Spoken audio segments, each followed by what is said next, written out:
te vaccin yooyu bu fekkee ne war nañu yegg si bu ñu fi fekkul itam sax congélateur yooyu dinañu ànd si ak congélateur yi loolu bu ci kenn am tiitange dañu koy programmer planifier ko en fonction de notre parc mais également fexe ba nga xam ne jumtukaay yooyu ñu soxla d'ailleurs ministre de la santé jox nañu ay directives yoo xam ne pour que ñu mën a installer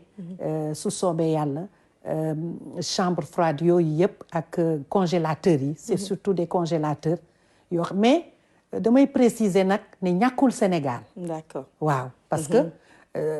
am ay jumtukaay yoo xam ne la ñu ngi koy utiliser am nañ fi ay grands laboratoires yoo xam ne ñu ngi liggéey ci vaccination bu duma leen tudd waaye xam nga leen ñooñu am nañ ko donc am na biir Sénégal yoo xam ne bu ñu jotoon tey sax ay vaccin mën nañ am fuñ ko denc mais étant donné que bu ñu sañoon mën a vacciner ñi ñu bëgg a vacciner yépp ak vaccin yi nga xam ne moom la ñu sélectionné bu soobee yàlla dinañu am jumtukaay yi nga xam ne yépp war nañ koo teg mën a conserver vaccin yi mën leen distribuer dans les meilleures conditions. dëgg la malheureusement nag temps bi mu ngi nii dem nu bëggoon rek xëy na nga wax nu bëggoon na ñëw si planification bi mais xam naa dañ lay wax rek lan ngay dénk tey askan mi ndax seen xel surtout gën a dal. li nga xam ne mooy vaccin yi su soobee yàlla wax nañ ko COVAX bi. incha allah li gën a sore début mars dina ñëw mais vaccin yi nga xam ne moom la ñuy jëlee Chine su soobee yàlla. am naa yaakaar ne du ñu génn xëy na ci semaine bii di ñëw ñu mën leen jot ci conditions yi gën a baax xanaa li may wax di dellu di massawu waa Sénégal bu baax waaye loo xam ne la réew yëpp la laal ñu doyloo ñu xam ne am nañu responsabilité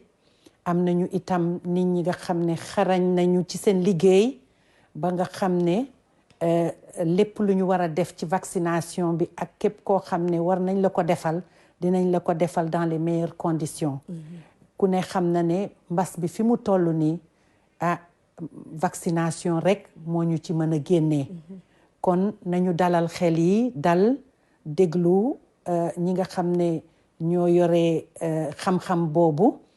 ànd nekk benn te muñ te xam ne su soobee suñu borom bu ci yàlla àndee ak sabablu bi ñu war a sabablu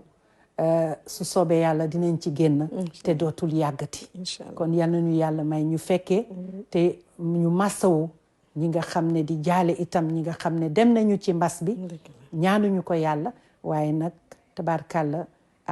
nañu muñ rek te xam ne léegi mu jeex su soobee yàlla. amiin incha allah jërëjëf docteur Annette Seck Ndiaye nekk directrice la PNA la pharmacie nationale d'approvisionnement ñëwoon tey ngi waxtaanee ak ñun mbirum vaccin ndax xam ngeen ne vaccin bi moom tey moom la àdduna gi yëpp di waxtaanee te ñëpp a ngi